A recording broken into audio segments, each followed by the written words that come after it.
Di balik tutupnya Museum Sangiran di hari Senin, terdapat orang-orang yang masih setia berada di dalamnya, ingin menjaga dan merawat koleksi-koleksi berharga yang sudah ada sejak ribuan, bahkan jutaan tahun yang lalu.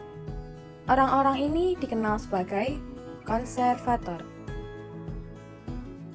Konservator dibagi menjadi beberapa bagian. Ada konservator karya seni yang berfokus pada karya-karya seni visual.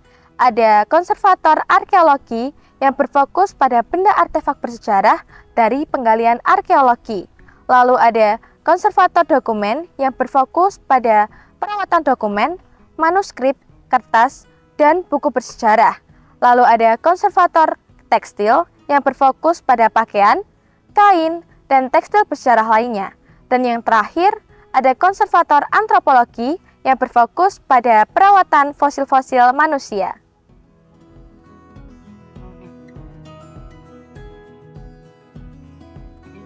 Tugas utama seorang konservator itu adalah melaksanakan keterawatan koleksi yang ada di museum.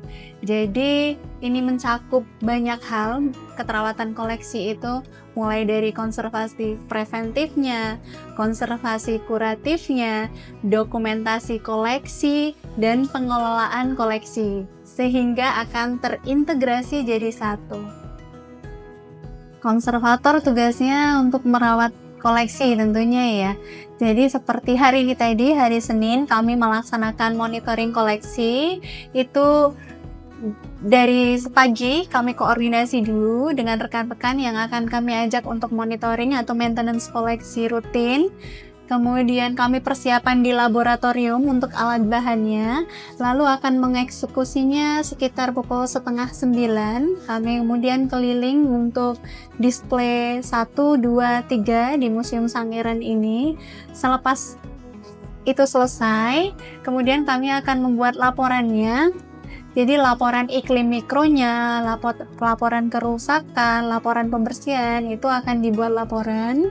Kemudian kami juga akan menyertakan dokumentasi di dalamnya.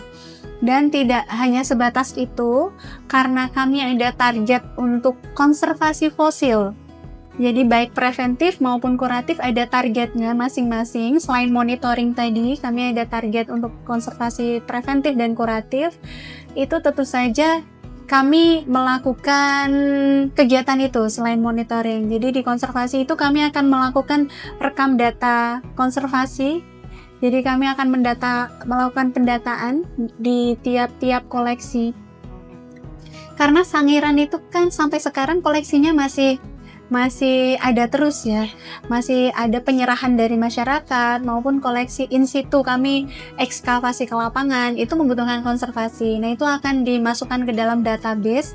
Yang melakukan itu adalah kami, tim konservasi atau konservatornya untuk konservasi di laboratorium. Jadi tidak hanya koleksi yang ada di sini di display di ruang pamer museum, ada juga yang di storage, itu kami lakukan monitoring storage. Ada juga koleksi baru yang harus kami konservasi. Sehingga tahapannya itu panjang. Seperti itu. Jadi ya hampir tidak berhenti ya. Ada step-step terus yang akan kami kerjakan sampai fosil itu terintegrasi. Karena memang background pendidikan saya ada di kimia ya. Dulu nggak expect juga kalau saya akan bekerja di museum ya.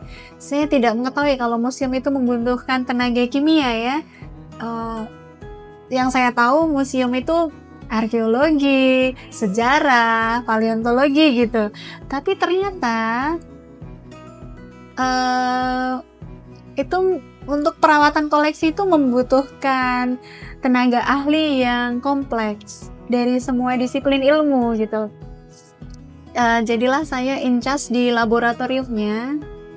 Dan ya awalnya tetap penyesuaian diri ya, menemukan ritme bekerja ya, bagaimana saya bisa menyukai apa yang saya lakukan ya. Jadi sebelum memang passion itu muncul, memang saya bekerja dahulu di sini, dan saya sebagai abdi negara yang memang dituntut untuk bisa konservasi seperti itu. Tapi lama-kelamaan karena saya semakin mengenal Sangiran, museumnya, situsnya, masyarakatnya, ya saya jatuh cinta dengan sendirinya. Sukai apa yang kamu lakukan dan lakukan apa yang kamu sukai.